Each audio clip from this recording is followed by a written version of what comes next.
नमस्कार दोस्तों एवं मेरे विद्यार्थियों। आज हम आप लोगों के सामने पुनः एक नए दृष्टिकोण लेकर उपस्थित हुए हैं।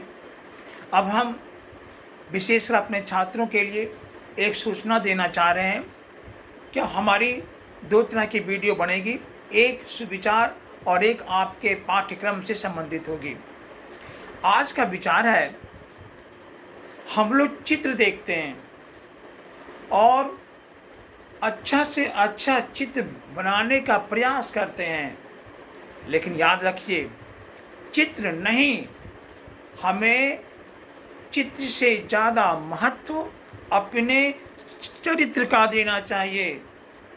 चरित्र वह साधन है जिसके द्वारा जब खुशबू निकलती है ना, तो चारों लोग आपका जश और कीर्ति फैल जाती है।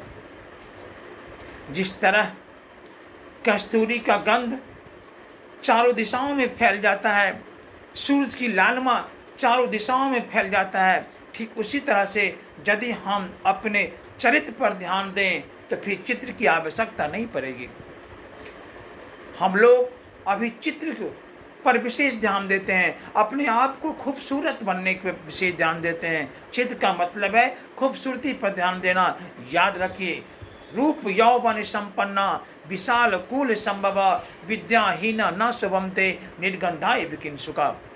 आप कितने भी रूपवान हैं, कितने भी धनवान हैं, कि आप श्रेष्ठ कुल में आपका जन्म हो गया है, लेकिन यदि आपके पास विद्या नहीं है, आपके पास गुण नहीं है, तो याद रखिए आपका इस संसार में कोई मोल नहीं है।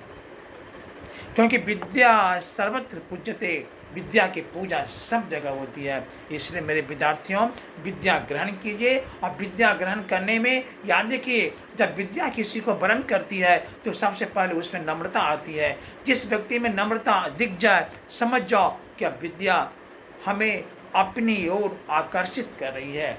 माँ सरस्वती की दया दृष्टि मेरे ऊपर हो रही है। इसलिए नम्र बनिए। नम्र बनने के बाद विद्या आपको वरण कर लेगी, और जब विद्या वरण कर लेगी तो विद्या के सिवाय इस संसार में कोई ऐसा साधन नहीं है जो आपको सुखी रख सकता है।